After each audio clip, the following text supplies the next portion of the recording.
If you like the video, make sure to like, subscribe, and comment. For more videos like this. Campers, hikers. What was your most scary or terrifying encounter in the deep woods, forests, etc.? I've spent a lot of time in the woods, but I've never seen anything while actually in the woods. However, when I was 14, I saw a humanoid figure crawl out of the woods behind my grandparents' house on all fours at 1 a.m. from my bedroom window.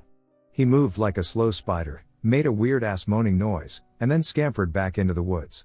I have no clue what it was. They live in the middle of nowhere. At the time, it scared the piss out of me, but now I just laugh at it because of how ridiculous it was. I haven't stepped foot in those woods since, though. Growing up, there was this area near my house that was known as the Mud Flats. It was mostly wooded and ran alongside an old railway bed. Almost every summer of my childhood was spent roaming the mud flats with the other neighborhood kids. The area itself was maybe a mile wide and about 3 miles long. We would build forts, explore the ruins of old houses, jump our bikes off of dirt ramps, and catch snakes. When I got older, we would hang out and smoke stolen cigarettes. One day, while I was back there, I found the skull of something weird. I brought it home and showed my dad, but he didn't know what it was. He said it looked like a deer skull, but instead of antlers, it had these broad, flat protrusions that came out about a foot on either side.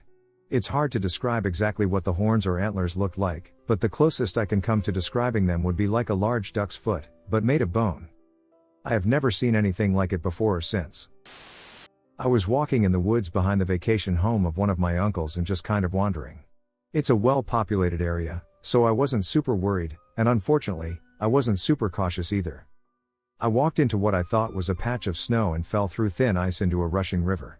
I had one of those I guess this is it moments and just kind of accepted my fate. The next thing I knew, I was in the bank, about to take a step onto the river. I was bone dry in mid-stride, and I just kind of turned around and walked back. It was like time had rewound itself. My brother once told me a story about something that happened to him in the woods. He spends a good deal of time out there hunting and hiking, mostly alone, so he knows the land and what sounds and sights are normal and what aren't. He said that one morning, pretty early, but the sun was up enough that you could see clearly without a flashlight, he was walking along the trail when he saw, and I quote, "It was like someone had strung up a clothesline up high through some trees and tied a black sheet to it and then yanked the line really hard."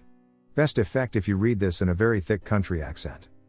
He said that he only caught a very brief glimpse of the black sheet moving before it disappeared behind a tree and didn't see or hear anything else afterwards. In the middle of a Central American rainforest, maybe 30 miles from any kind of civilization. I was setting up camp for the night with all the associated sounds of the jungle when everything suddenly went silent. Then we heard a very loud metallic sound, much like 2 cast iron skillets being slammed together. It was already almost dark. Stunned and frightened, we made a half-hearted attempt to explore the surrounding area with our flashlights. It was such an unnatural sound in that wilderness. We spent a sleepless night in our hammocks. There is something out there, folks, that defies explanation. In May of 2015, some of my friends and I decided to go camping in Mountain Rest, South Carolina. We left a little later in the day than we had wanted to, so when we got to the road that cut into the mountains, Burles Ford Road, it was already dark. While driving down the road, you can see other campsites because of the fires, but they're miles apart. We finally find one that no one is at and pull up to it. The actual campsite is on top of a hill, and there was no room for our cars up there. We start to grab all the equipment out of the cars and head up the hill to get set for the night. One of my friends and I started to look around for a good place to set up our hammocks, since it was what we chose to sleep in, and stumbled across something that we would have seen in the daylight but completely missed because of the darkness. There was a large tree that had been cut down as if to block vehicles from going that direction. On the other side, there was a cemetery. Unsettling at first on its own, because we're in the middle of nowhere in South Carolina, but even worse when we find out that it's a mixture of Native American graves, along with a Confederate soldier and his family. This made for 2 interesting nights of camping. Each night, more than one of us would hear footsteps around the campsite. There were raccoons, but not at the same time as these footsteps that sounded human. What sounded like a group of people talking, which was a common thing to happen to multiple people. I looked up the cemetery afterwards, and shadow figures that could be seen. It was interesting and scary, but our interest in the paranormal outweighed the fear. In high school, there was about a year or 2 that I would hang out with this local youth group type of thing. It was less about religion and more about a safe place for young kids to hang out, so we'd go out and play games or stuff like that. One of the wealthier men in the church had a large lot of land, including an orchard on the outskirts of town, and offered to let us play flashlight tag there.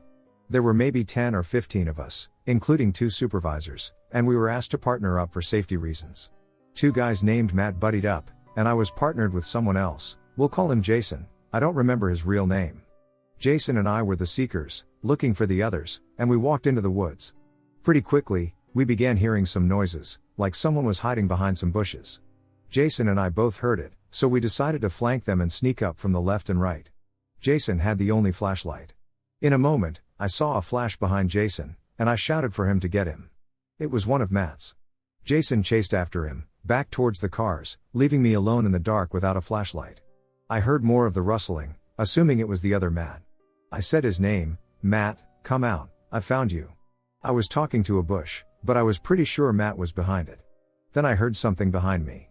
I turned around quickly to find myself staring at a stump. Only, it wasn't. I stared for a moment longer, allowing my eyes to adjust to the dim light from the moon. Something was off, but I couldn't tell what yet. Then it blinks, and its shape becomes more obvious to me. I'm not sure how to describe it other than as a stump with legs and arms and black, beady eyes. I freaked out and sprinted back to the cars. I sat there, huffing and puffing, trying to rationalize what I'd seen. Probably a raccoon, not uncommon around here. One of the supervisors came bounding back, the last to arrive, with a look of panic on his face. "Guys, we need to go." Confused, everyone asked why. Something ran in front of me, about this tall, signaling about 3 feet tall and on 2 legs. I've never seen anything like it. I took the back roads home one night. It was relatively late, 11:30. I stopped in the middle of the road and turned off the car to take in the night air. I rolled down the window and could hear the crickets. Mind you, the moonlight had both fields to either side of me pretty well lit, and I could have sworn there was a tall but limbless tree in the middle of this field. I paid no real attention, I was just aware of my surroundings. When I turned the car back on and rolled up my window to leave, I looked and realized that this stump was gone. I figured I'd just imagine the whole thing, locked my car doors, and accelerated as quickly as I could. When I was about 7, my brother and I were vacationing with my grandparents in southwest Colorado. There were a few other kids around the area we were in, and we would typically get together and play near the creek, in the rock forts, or wander around camp. I remember one day, 2 older kids, a boy and a girl, invited my brother and me to hike up a long trail that we had been told to stay away from. The strangers assured us we wouldn't go far and we would be perfectly safe with them. They had done it plenty of times. So we started at the base of the mountain and began working our way up the trail. I kept looking down at the camp to see if my grandparents were outside. Once I became uncomfortable with how far we had gone, I looked at the older boy to explain to him that I wanted to turn around, and I was completely shocked that his face had completely changed. He didn't even resemble the boy we had started the hike with. I was too scared and mind blown to say anything. We walked a little further, and the woods began to get thicker, and I finally blurted out that my brother and I would be turning around, not trying to look at his face again. After grabbing my brother's arm and turning around, I heard them continue to walk up a little. I looked back when the boy did to see his face again, and it was different again. His eyes became closer together, and his nose was almost beak-like. He looked back at me, and then that was it. We ran all the way back to camp to tell my grandparents what had happened, and they had no idea who the kids were that we were talking about. About 2 or so years ago, my neighbor and I went to our woods, which weren't the most secluded woods ever, but a good mile before you reach the local park. We usually just carry around a plastic wiffle ball bat because the worst we've ever seen was a stray dog. It was right around sunset, and it was right around this time of the year, so the leaves were all over the ground, so anything that moved would be easily heard. As we ventured, we kept hearing a strange rustling to the northeast of us. We just thought it was the wind until we saw a bipedal figure about 6 feet 10 inches walk from one tree to another. We looked each other dead in the eye and ran. I always feel as if I'm being watched if I'm anywhere near the woods. I worked at a summer camp in BC for 4 seasons. The camp is 26 kilometers off the highway up a Forest Service road, so there's no phone signal, just shitty Wi-Fi in the dining hall. In my 4 summers there, I've had a couple strange, unexplained experiences. The most unsettling by far was one time in 2017 when I was sitting outside of a cabin with a few other staff after the kids had gone to bed. We all heard a strange, rhythmic whistling sound coming from the woods behind the cabins, and this went on for about 15 minutes. It was so ducking creepy, and I still think about it sometimes. Gave us the most unsettling vibes. I worked at a really remote archery range for a few summers. The hike to it is a mile back from our main campsite, which is in a remote location on a mountain to begin with, and went out early to set up. I got bored and decided to fire off a few shots of my own before the students arrived. I shot about 5 or 6 arrows before I noticed a man standing downrange. I immediately stopped what I was doing and called him to let him know he couldn't be there. People were coming. This was a firing range. Dude just stood there, but there was something about it that made my hair stand on end. He was an Alaska Native man with round eyes, a strong brow ridge, eyes shadowed by his eyebrows kind of look, a round jaw, and kind of bow-shaped lips. He was wearing a really basic kind of outfit, like a suede sack, with a tattered edge on the bottom. Not at all like the elaborate things you usually see people in native dress wearing. No fur trim, no big stitching, no colorful beads, really just worn and plain, and kind of dirty. Dude was fairly tall. We had a really nice heavy backdrop to catch arrows 12 up, and he was pretty close to the line down the middle, so shy of 6 feet, but not by a lot. He wasn't as round as most of the natives I know. Dude was pretty thin, with his hair all back. It looked kind of like dreads, but wasn't, more like braids after they've been that way for a while and have started to get loose flyaways. Maybe a little matted. He just stood there. No acknowledgement. There was no change in his expression. He just had this really hard look, like he was maybe clenching his teeth. It freaked me out. Fortunately, I heard voices coming up the trail. I told him again that people were coming, and again, nothing. Then I asked if he needed me to call someone for him.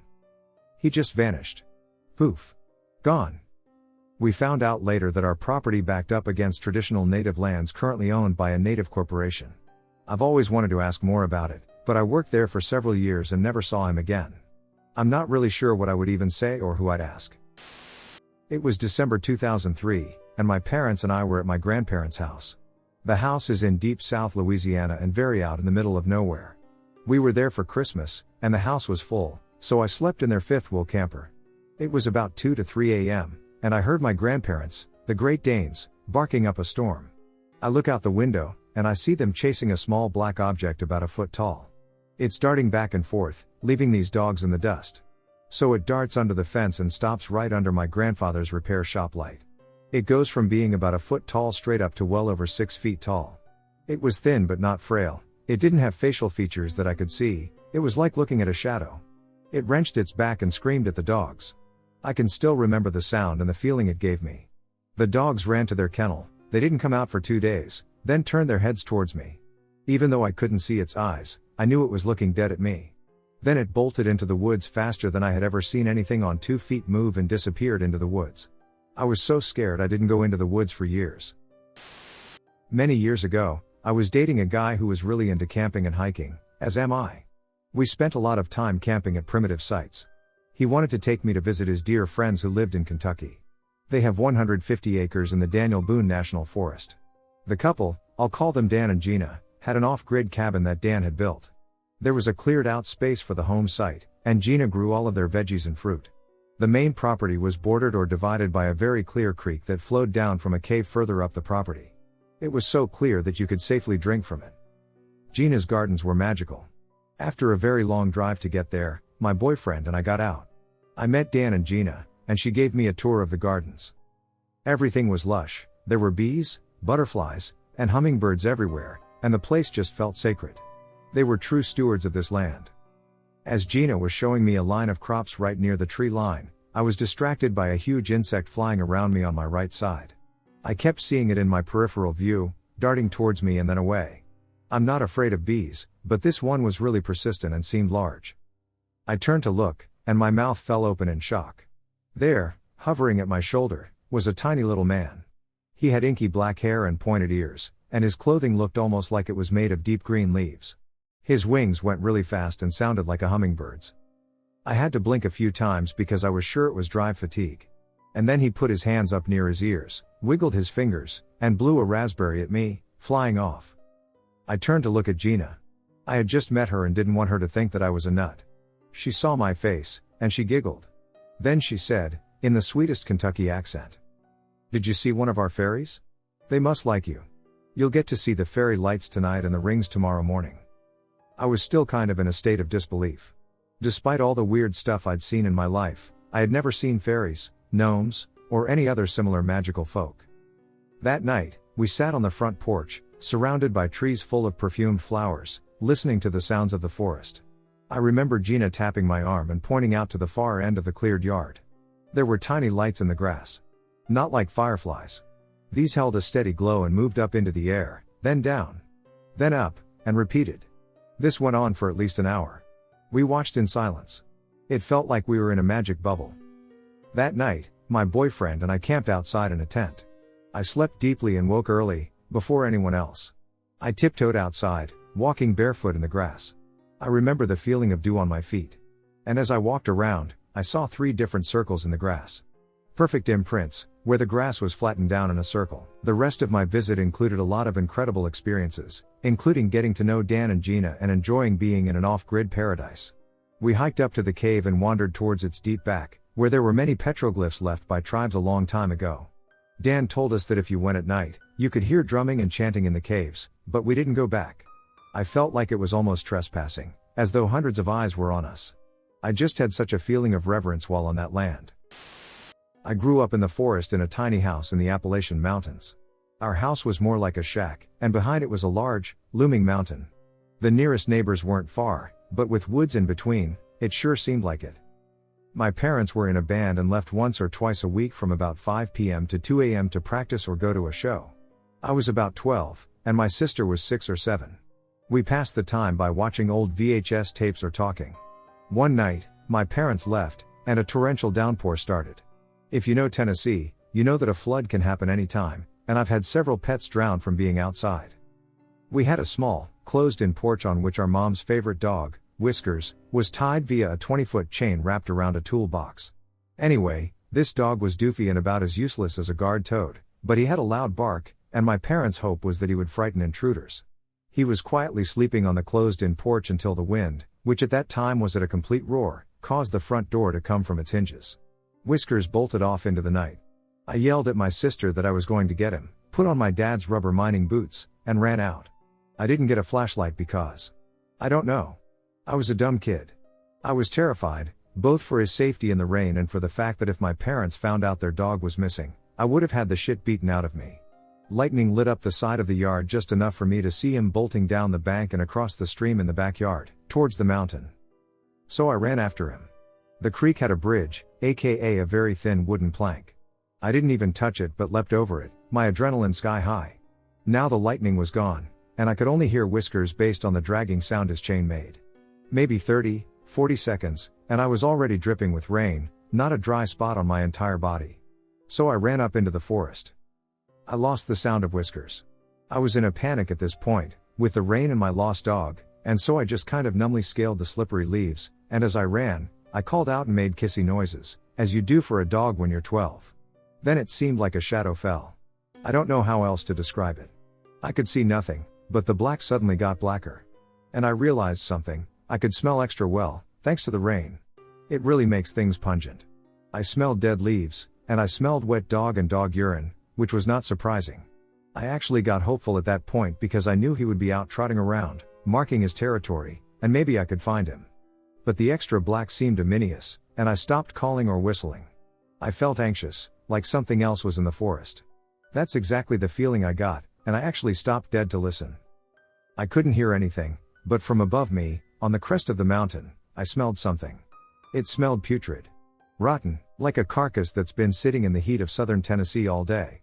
I remember almost gagging, and my anxiety turned into true, actual fear. I knew how bears smelled and how most animals smelled, actually. This was not something organic in an alive sense. I still couldn't hear any footsteps, but I got the sense that something was moving towards me. It is a kind of vertigo, if that makes sense. My body was not wanting to stay still at that point.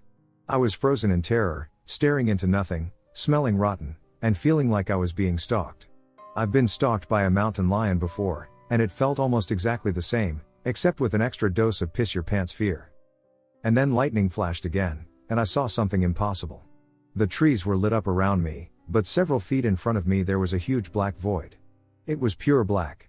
In my peripherals, I could see really far around me, but in front, it was just like someone had cut the entire forest out.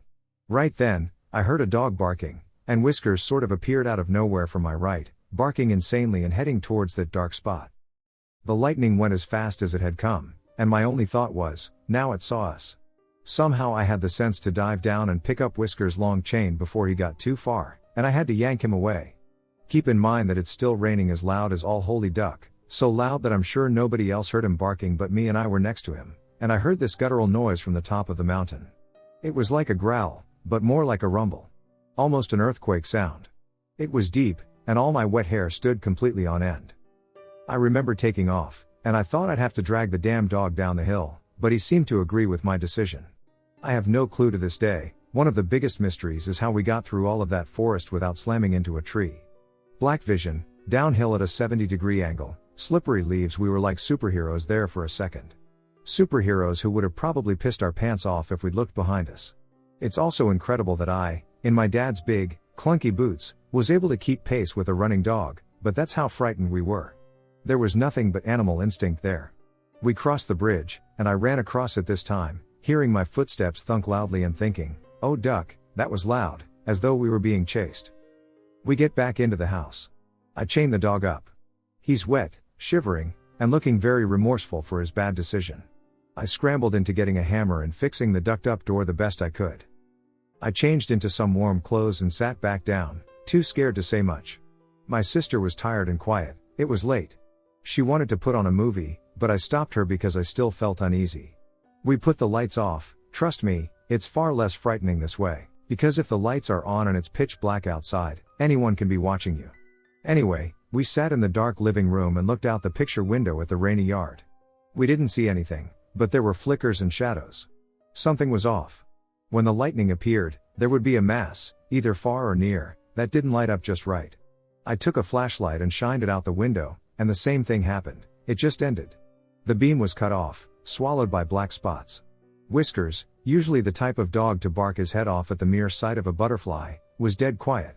However, our roosters all over the property, we had about 200, were crowing.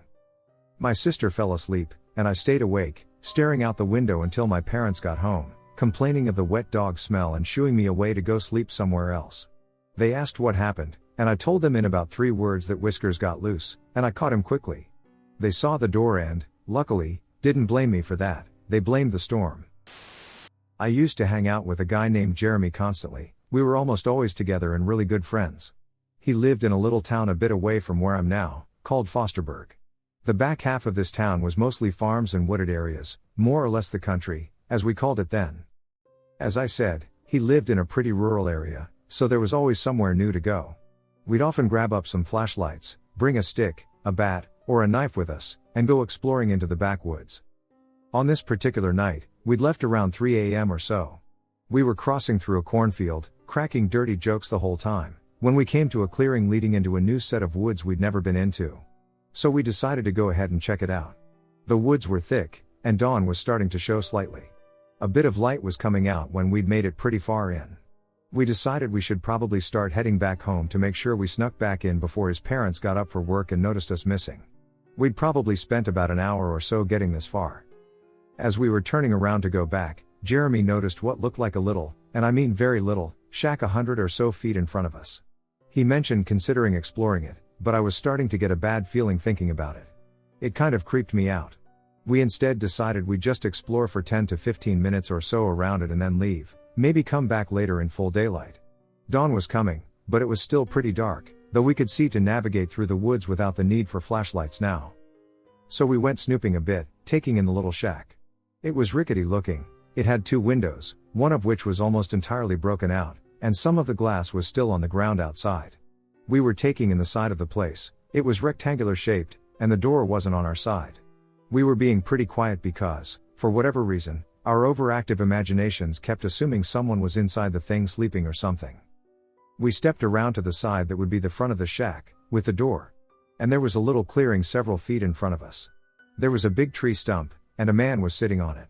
This immediately made us halt and barely breathe. He didn't seem to notice us. It was still pretty dark, as I'd said, so it was hard to make out a whole lot, but the guy looked pretty tall and kind of broad-shouldered. We stood there staring for a few seconds, unsure of how to retreat without making enough noise to alert the guy. I was wondering how he hadn't noticed us yet. The guy stood up suddenly, though, and turned around towards us. He was gigantic, his legs seemed abnormally long, and he stood seriously taller than the shack, which had to have been at least 7.5 feet tall itself. The guy didn't move at first, but he was holding a wood-cutting axe, and all of a sudden he let out the most horrible-sounding moan I've ever heard in real life. Like that of tremendous anguish. And we began to smell something rotten, like roadkill and a rotten egg mixed together. He took 2 steps forward, closing a lot of distance quickly, and we started running. We ran near blindly back through the woods, not even caring where we came out, as long as it led us back to Jeremy's house. We got back panting and wheezing and just stared at each other, both of us thinking the same thing, which we discussed: did that really just happen? Jeremy realized then that in our hurry to escape the woods he'd dropped and lost his pocket knife somewhere along the way. Okay, that was creepy, and neither of us slept much that night. But 2 days later, we were walking from my house to his, and when we got to his front yard, he mentioned that the air smelled shitty. It smelled of rot, like what we'd smelled near the shack in the woods. We got close to the house and noticed a pocket knife sticking out of the tree closest to the house. The very same one Jeremy had lost in the woods. That shook me up for a long time.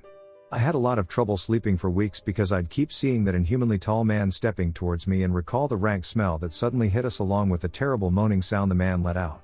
It scared the shit out of me, still probably the absolute scariest moment in my life. I've never really had paranormal experiences, but I cannot explain this.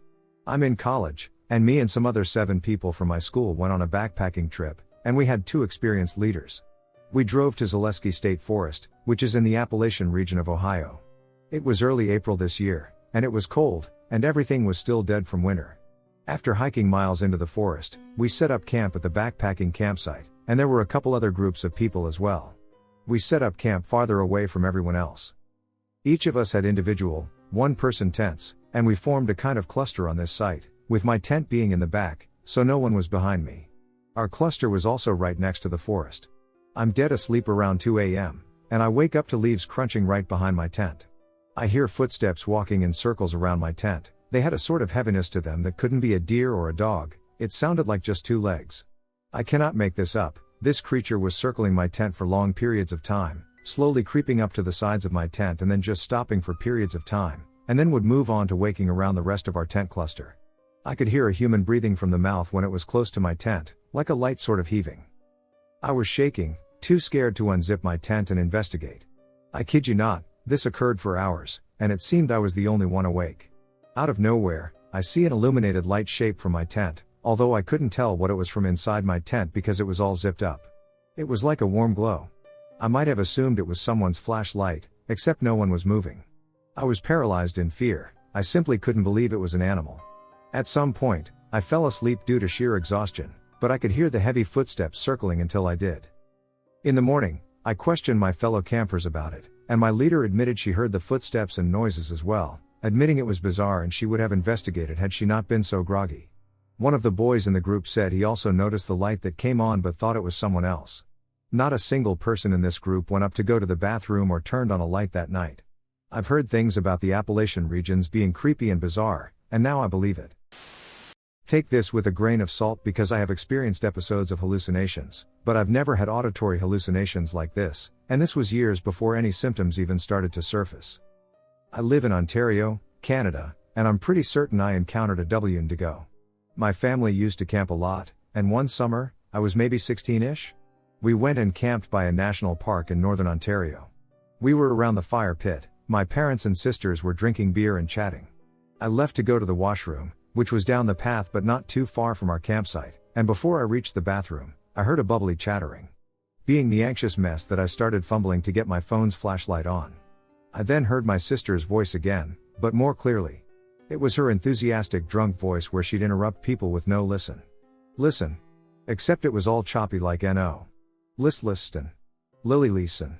And it was coming from in the woods off the path.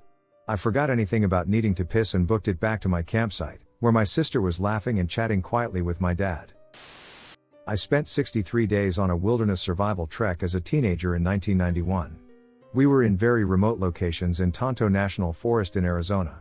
Only once did we ever run into any other people, and there were never any signs of civilization. At one particular time, we were hiking through a canyon along a river called Clear Creek. There were no trails, no campsites, and the hiking was slow through water and over challenging rocky terrain. No one for miles, no roads for miles, not very accessible. One day we came across a suitcase, just sitting on top of a boulder in the middle of this river. In the suitcase were women's dresses, wigs, shoes, and some cans of Coke. I have no idea how it got there, why someone would bring any of those items to such a remote location, or why they would be transported there in a suitcase. The whole thing just felt creepy somehow. If it had fallen from a plane, the hard shell case would have been damaged. It wasn't. I still wonder about that. This is not my experience, but my boyfriend told me this story that happened to him and a buddy of his while hiking through the woods at night. My boyfriend and his friend were out one night, hiking around in a wooded area. For what exact reason, I can't remember. I'll ask him when I get home and edit it in, and they were walking along the trail when they noticed that it seemed really quiet around them.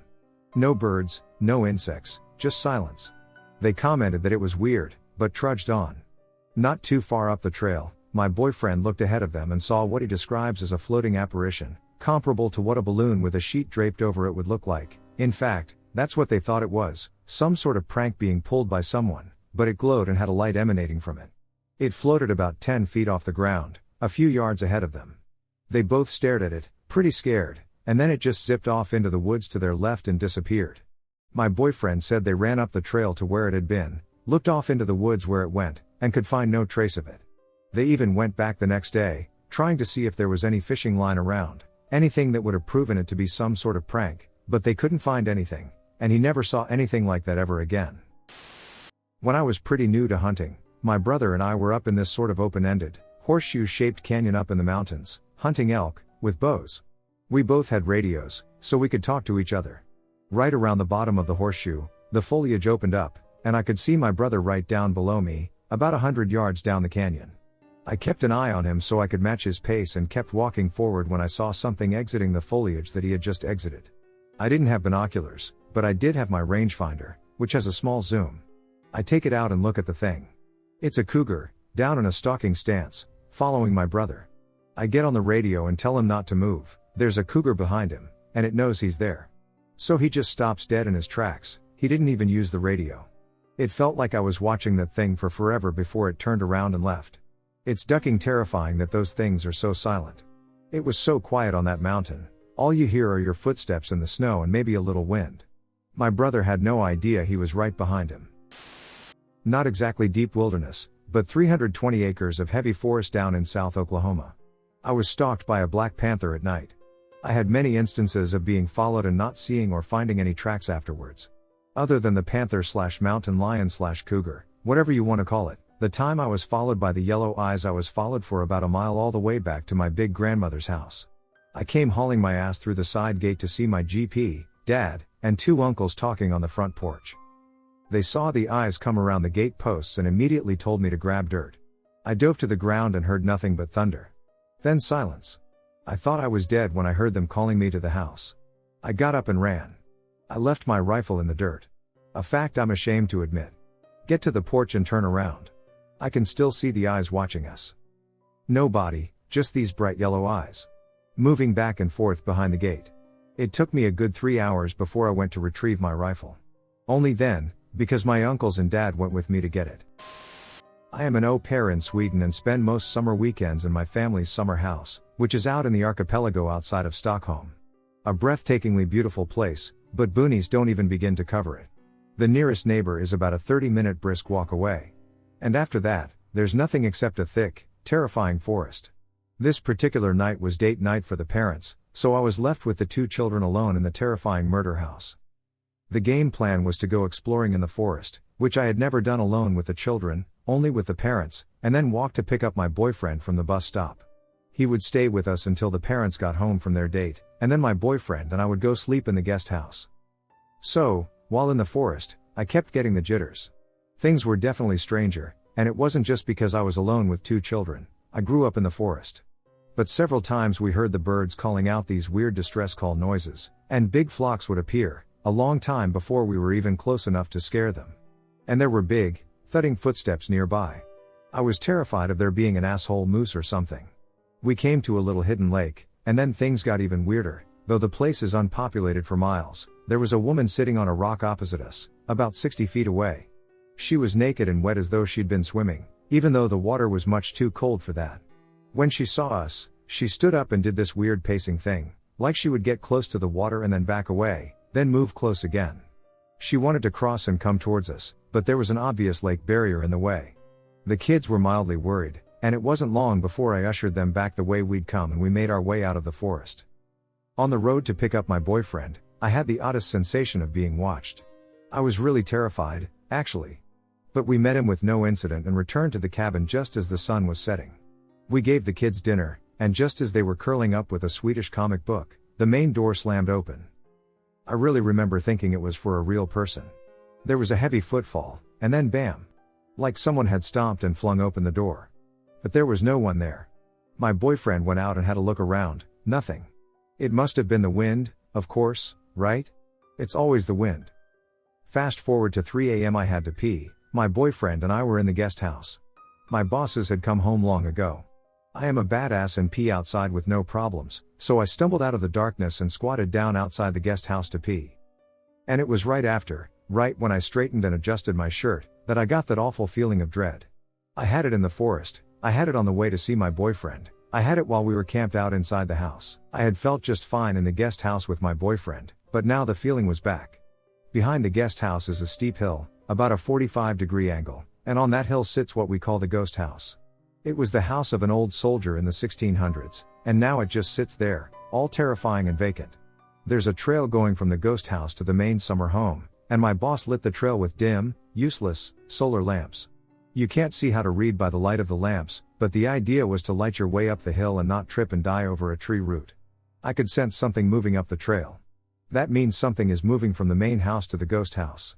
I squinted in the dark and saw a shape of a person, but that wasn't right because by the solar light you can see color, jeans, shirts, or jackets, and ours all had reflectors on them, but this was just a black shadow. I thought animal but then ruled that out because it was 2 legs, walking really fast and smoothly, but then it slowed and seemed to notice me. I was actually terrified, good thing I had just peed, but my intuition told me to commence stare down, so I did. I was fighting to see in the dark, and just when I couldn't focus, I realized there were 2 very softly illuminated eyes on its face. And they were on me. It slowed down to a stroll, and I could see the eyes change tint from a bluish to a yellowish glow based on where they were in relation to the solar lamps. They were catching the light. So I stared. It was going so slowly now that it felt surreal, and I could hear twigs snapping and other noises that a real-life, non-imagined creature makes. I remember actually thinking, this isn't a hallucination, it's ducking walking on the ground. The direction this thing was moving in never changed, it kept going up the hill. The eyes and the figure faded out into the darkness once the solar lamps ended, and I went back into the guest house and locked the door. I heard nothing else that night. My boyfriend slept through everything, but early in the morning he woke up whimpering from a nightmare. And that's the only time anything has ever happened at that summer house, and I was there collectively for a month. My parents owned some land that was primarily wooded, and most of my childhood friends lived on similar properties, so it was pretty common for us to go out into the woods for long walks. On one particular day, I was out with a friend, we were both around 11 or 12, and we got lost. I had been lost back there before, but we were super lost on this day. I wasn't supposed to go over the ridge because that was basically the cutoff to the property line. We decided to walk around the general area, but not exactly cross. Usually, if I got lost in that area, I could just follow a creek or creek bed back down and get home really easily. I guess we must have walked too far along the ridge and ended up on the other side of the hill. The weird thing about all this is that we were gone for hours. My parents later said that they were about to call the cops when we finally showed up, about 5 or 6 hours after walking into the woods. We knew we were lost and were trying to get back when we noticed this sort of rumbling sound. We decided that maybe it was a road or someone's property, and we could try to get home by either walking along the road or using someone's phone to call my parents. Instead, we found a river. I absolutely panicked because I knew that my house wasn't anywhere near a river, so I had to be miles away. In my panic, I turned to just run the other way. My friend went to stop me, since running in a panic while you're lost is a really bad idea. When she went to stop me, we nearly stumbled into a large snake. At that point, we both panicked and ran.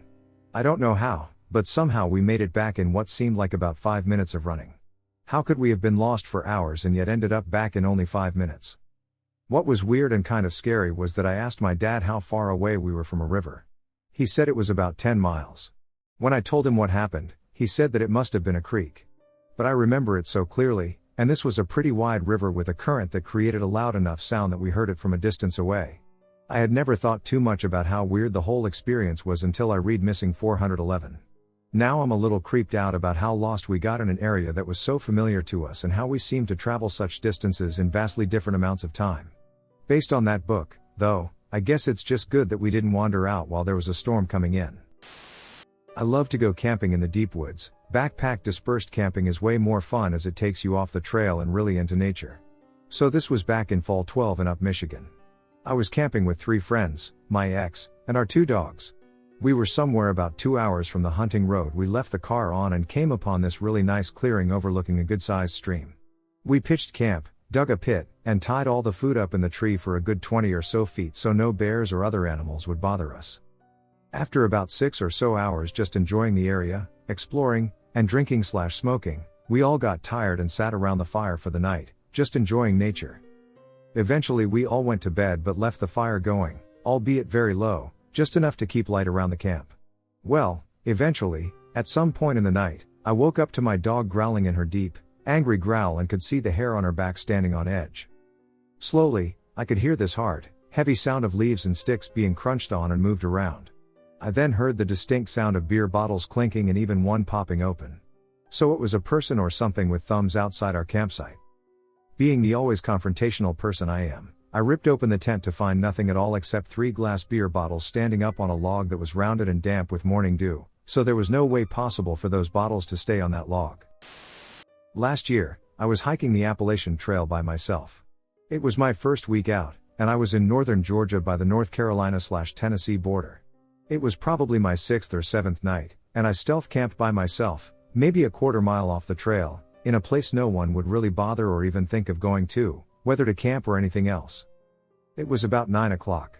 I was lying in my sleeping bag listening to some jams, and when I took my earphones off and started trying to fall asleep, I started to hear what I thought was whispering. It was windy, so first I just attributed it to the fabric friction of my gear in the wind. But it started to get louder, and more guttural. Really deep and raspy. It sounded like a mumbling whisper, loud but not really understandable. I sat there, kind of in fear, trying to think of what it really was. I couldn't believe it was a man, I just couldn't imagine anyone finding me where I was in the dark unless they had followed me. That creeped me out even more because I realized the only way it could be a person was if I was followed. The whispering continued for about a half hour, and it seemed to be perfectly timed. The whisper would last about 10 seconds, then there would be about 30 seconds of silence until it did it again. I had had enough, I wasn't going to lay there in fear all night, so I crawled out of my sleeping bag as quietly as I could and positioned myself with my army combat knife to charge out of my tent as I heard the next whisper. The whisper came, and I burst out with my knife and flashlight, yelling, "What the duck do you want?" I'm looking around, but nothing. I walked 20 feet out north, then west, east, and south, looking behind trees and anywhere anyone could have been hiding. Again, nothing. I got back in my tent. Laid down, still kind of freaked out. About 5 minutes later, I heard it again, but that was the last and final time I heard it. I sat awake for like 2 hours, waiting to see if I'd hear it again, but that was it. The weirdest experience of my life. Look up monoculture forests. But there's a reason we in the town didn't call it that. That reason is because none of us believe that's what it is. I mean, yeah, at a glance, that's what it looked like, but anyone who's been inside it will tell you there's more to it. As kids, they would always tell us not to play in the copy and paste forest. People go missing in there. People who make it back just aren't right. Things like that. My grandpa once told me a story about how, in high school, he and a few buddies went camping in there to prove if it was all BS. His friend went to go pee in the middle of the night and got turned around on the way back. No matter how much they kept shouting for him to head back towards their voices, their friend's voice just kept getting further away. Nobody saw his friend again for a year. He stumbled out into the 417 completely disoriented with no recollection of where he'd been, insisting he'd only been walking for a day. When Grandpa went to visit him in the hospital, he seemed to have forgotten about all kinds of things from their time in school and had a completely different recollection of other past events. He told me all that when I was planning to go on a trip with my friends. Of course, I made the mistake of not believing him. I also went on a trip with my friends, but we were doing a hike during the day, so nobody would get turned around. It would even be possible with everything in such a perfect grid pattern. On a perfect day, you could almost see all the way to the highway with a pair of strong binoculars. What we saw was different. We had started at the dead-end road next to the dog park. I don't know why, but the entrance gave me a bad vibe. I should have listened to my gut and gone home. But I didn't want to chicken out in front of my crush, now husband. I chalked it up to being told scary stories about it all my life. Nothing was weird at first. We were walking for quite a while before I noticed something. The noises of the forest almost seemed to play on a loop. I pointed this out to the others, and they agreed. We took some recordings and agreed that if we ran into any other weird shit, we'd turn back. We should have just turned back. The next thing was that we couldn't tell which direction we had come from. And that it was way dark for 3 p.m. When my husband pointed this out, we decided that, yeah, that counts as more weird shit. The signal was spotty. We kept jumping all over the map. So we decided to pick a direction and just follow it until we hit the highway and hitched a ride back. The forest was only supposed to be a couple of kilometers across, and we'd already been walking for a couple hours. So we did exactly that, and things got stranger. Once in a while, a tree would be dead in the middle of our path. Or the proportions would look off. Or, honestly, my favorite, there was one that almost appeared to be upside down. That and the forest noises cutting in and out, sometimes playing backwards, or at double speed. Or cutting out all of a sudden before coming back at twice the volume. I think we figured out at that point that we were going the wrong way. Maps is now jumping around even more violently than before. Not gonna lie, we were terrified at this point. I was remembering the story Grandpa told me. And about the others that never came back?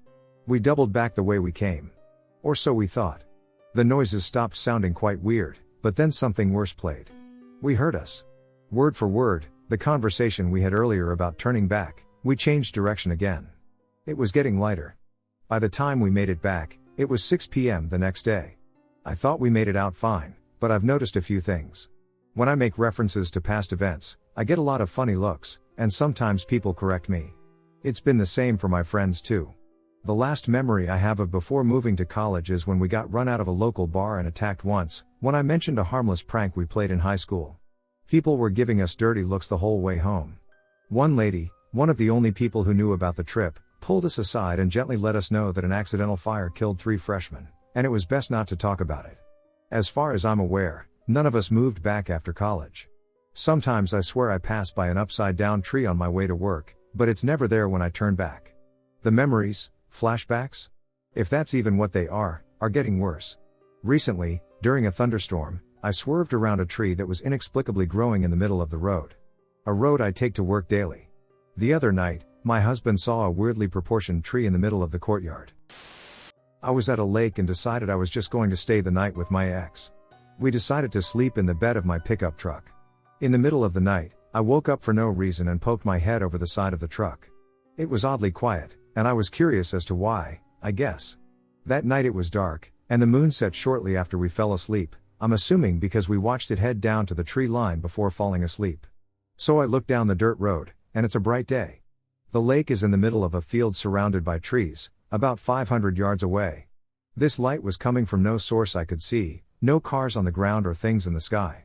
It mostly lit up the road about 10 yards away. It looked like someone was shining a spotlight right in the center of the road, and that in turn was lighting up everything. I could clearly see the trees on the other side of the field. I nudge my ex. He looks over and sees it, but is too tired to care. She says, "It's probably a UFO." Then she goes back to sleep. I was terrified, so I hid under the blankets, thinking I wouldn't get back to sleep, but sure as shit, I fell asleep right away and woke up when the sun was rising a few hours later. I'm terrified that I might not have fallen back asleep and something else happened, but ignorance is bliss. A few years later, someone told me about the fire in the sky. Yeah, we were like 20 miles away from there, maybe closer. Also, that's the only time in my life I didn't have a dog with me, and to this day, I don't go anywhere alone without him in the woods. I was probably 14 when my cousin went camping in the woods behind my grandparents. Probably about half a mile in. This was in northeast Texas. At around midnight, something started running around the tent, hitting it. Honestly, and this is going to sound strange, it didn't sound like an animal. The only sounds heard were the footsteps and them hitting the tent, along with maybe breathing. It didn't make sense. It really seemed like there were 3 kids running around our tent in the middle of the night, pushing it near the top as they circled it. They were running quite fast, and from inside, it looked like small hands pressing on the tent. My cousin and I were terrified. At first, we were extremely confused, trying to understand what it could be. A bear or hog just didn't make sense. The more confused we got, the more scared we got. Then it suddenly stopped after about 2 minutes. Ducking freaky. Back in 2007-2008, a friend of a friend invited us all out to go explore a graveyard about 45 minutes east of Dallas at around midnight. We all went, and everything seemed super calm, so the friend of a friend told us about another creepy spot in a nearby town called Caddo Mills. We all hopped in my friend's truck and headed that way. As we drove through the downtown part of Caddo Mills, it was super dead, as most small towns are at around 1 a.m. He took us to this metal barn place that looked like it had once been a parking space for tractors or something.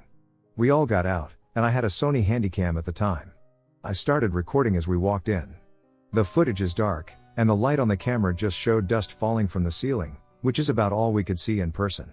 About 20 steps in, something started running at us that, to this day, I can only describe as a presence we all felt at once, which was loud enough to be heard on camera. The dirt in front of us flew backwards as if something were gaining traction, yet we couldn't see anything. We immediately all took off, running back to the truck. It was terrifying. I found out later that it was rumored that teens would often hold seances there. I never went back. In the fall of 1985, I went deer hunting with my dad and uncle in the West Desert of Utah, towards the Nevada border. We camped at an old Civilian Conservation Corps campsite near the town of Callao. It's only one house. This area is on the boundary of the Dugway Proving Ground, where the Army tests and stores chemical weapons. There are many strange stories and sightings about Dugway, so I recommend doing a search for some. Anyway, we set up our campsite, spent the night, and got up before dawn to hunt. We drove our truck to another spot where we thought there would be more deer and spent the morning there. Around noon, we drove back to our campsite for lunch. The roads are very rough out there, and our truck was old, so we were driving very slowly, 5 to 8 miles per hour tops.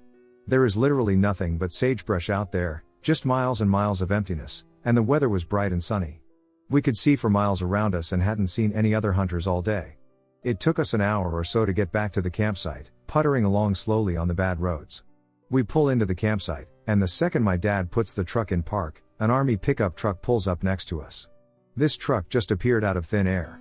As I said, it was a clear, sunny day, and the terrain is miles and miles of flat sagebrush. There isn't anywhere to hide a truck, and we didn't see anyone on the road. So we're a bit startled, to say the least. A soldier dressed in fatigues gets out of the truck, says hello, and introduces himself as Sergeant Smith. He told us he was driving around to various campsites, reminding hunters to be careful about straying onto the Dugway Proving Ground site as there was an unexploded ordnance and it was dangerous. He was friendly and polite, not threatening at all, just giving safety advice. The weird thing was how he just appeared out of nowhere, just out of thin air. After he left, I asked my dad and uncle if they had seen his truck before we pulled in, and both said they hadn't and were shocked at how he just materialized out of nowhere. This happened to one of my friends. He and 2 of his buddies decided to go camping one weekend in the Uinta Mountains, Utah. They wanted to go out in the middle of nowhere to really get away from civilization and just chill, fish, and stuff like that. All 3 of them are pretty outdoorsy and experienced with camping and backpacking, so this was no big deal for them. They went to a trailhead in the Uintas, hiked about half-mile up the trail, and then turned off the trail and just hiked for about 4 miles away from the trail. They had little trail markers so that they wouldn't get lost coming back. They find a spot, and there is no sign of anyone around. The ground looks untouched by humans. There was also a brook close by, so they decided to set up camp. All 3 of them had camping hammocks, so they set those up in trees and then just kind of explored around for a bit before they decided to build a fire and eat and stuff like that. Eventually the evening rolled around, so they built a fire and made tin foil dinners and were just shooting the shit. When they decided to go to bed, the guy who told me this said he remembered laying in his sleeping bag in his hammock, thinking that even though there was the sound of the water in the brook close by and every now and then there'd be like insect noises or whatever, the woods were so quiet. Being out of civilization made him realize how rarely we, as humans, experience real silence since we all fill our days with so many noises and distractions. He said it felt eerie. He could feel himself starting to doze off, and when the worst thing in the world happened to him, he had to pee while already being comfy and warm. He figured he'd rip the bandage off and go pee before he fell asleep for the night. He put on his headlamp, got out of his hammock, and walked about 30 feet away from his buddies in their hammocks to pee. When he was walking over, he thought he saw something dart out of sight unnaturally fast and heard a crack of a branch. But because they were so far out in the wilderness, near a brook, he didn't think too much of it. He unzipped his pants, peed, and then, right when he was zipping his pants back up, his headlamp shone on something on the ground that paralyzed him with fear. A few feet away from where he was peeing were, unmistakably, fresh human footprints on the ground. It had rained in the mountains the day before, so the earth was soft in some areas, and there was no doubt in his mind that these were not only human footprints but that whoever made the footprints was barefoot. The creepiest thing was that the footprints weren't staggered, they were side by side, facing where these guys were camping. It was as though someone was just standing still at the edge of their camping spot in total darkness, just watching them. Those were the only footprints my friend could see. There were no other prints leading to or away from the ones he saw. Totally freaked out, he ran back to his hammock and got his knife, which he always takes camping. He loudly whispered his two friends' names, but they were already asleep, so they didn't answer. He debated whether he should wake them up but decided against it because there was no real physical threat he could think of that would justify waking them up. He put his headlamp on a brighter setting and shone it up in the trees and around the general area where he had peed. Nothing. He didn't sleep that night. He lay in his hammock wide awake with his knife in his hand all night. Those footprints looked as though someone had been standing there moments before he walked up to that spot to pee. He felt like he and his friends were not alone. When it reached early in the morning, when the sun just barely started to rise, my friend decided he was going to pack his stuff up because he was still spooked and wanted to start hiking back to their car when his friends were up. When he was taking down his hammock, he saw another set of fresh blossoms, but this time they were like 10 feet away from his hammock, like on the edge of the trees behind his hammock. It was as if someone had been standing about 10 feet away from his hammock, just staring at him. Again, no other footprints led to these two footprints. He was freaked out by this point, so he woke up his friends and showed them the footprints, and they got the hell out of there. Sometimes, you're not as alone as you think you are. In the mid-2000s, I was in college out in eastern central Ohio, near Zanesville. There was a small bit of wood that hadn't been developed over behind campus, and within the woods was an old shelter house that had been locked up and had bars over the windows. Sometimes you'd swear you would feel eyes watching you from that building. In addition, you'd find random ritual circles out in the woods themselves, usually near the old collapsed buildings. One specific time, I remember being around campus during a break in the fall, and I went to walk through the woods to sit by a pond behind it. I sat around for longer than I planned, so it was approaching sunset when I started to walk back, and by the time I crossed the threshold of the trees, everything felt wrong. It was eerily quiet, and I immediately felt goosebumps all over. Everything in me was screaming panic, but to my knowledge, there are no major predators that close to campus. Regardless, I started to pick up my pace since that feeling only got worse, and after a minute or two, I was basically running. As soon as I broke out of the tree cover, all those feelings stopped, and it felt perfectly normal. An important thing to note is that the distance I had to go was maybe 1,000 feet through the woods, and I could see all the way to the other side. I never walked out there at night by myself after that. On a different occasion, I went driving south of campus late at night because I couldn't sleep and just decided to wander around. I had done this several times in the past, so I had a loose route that I took, except I decided to take a different turn this time to see where it went. I do not know what road I turned onto, but it eventually turned to dirt and gravel, admittedly not super surprising in rural Ohio, but then it just came to a stop at a fence with a little turnaround circle of dirt. I was extremely confused and didn't have GPS, so I couldn't look up where I ended up, but I could swear I saw human-shaped movement in the fields and trees on the other side of the fence. I quickly turned around and got away from there. A day or so later, I had told a couple friends about this, and we tried to find that spot again, but I couldn't. I checked maps, digital and physical, but I either had no concept for where I was, entirely possible, or something weird happened. Rural Ohio is weird and creepy sometimes. My friend and I were discussing the scary things we've seen in the woods, and he told me a story that happened to his friend. So this guy and 5 of his friends were spending a few days in a cabin hunting and trapping. They were not drunk but had a few beers to unwind one night. So one of them goes out to the outhouse to go to the bathroom, and he swears that off into the woods he hears the faint sound of a drum beating. So he finishes in the outhouse, goes into the cabin, and tells his friends to come check out this sound. So they all grab their rifles and walk out of the ridge their cabin was on, down the hollow behind it, and back up the other side. It was a pretty rocky area, so the sound traveled far, and they could tell that just over the hill was where the sound was coming from. So 5 of them spread out about 50 feet apart and walked up to the top. They couldn't see down over because of all the laurel bushes around, so 5 of them waited, and one of them sneaked down through to see what it was. When he got there, he stood and watched for about 30 seconds to a minute before he turned around and went to his friends as fast as he could, telling them he saw evil and they had to get the hell out of there right then. All he would tell them is that he saw a bunch of naked men and women dancing around in a circle, chanting something in a foreign language. He never told them about everything he saw. The guy who told my friend this story was one of the guys who hung back and didn't see what happened.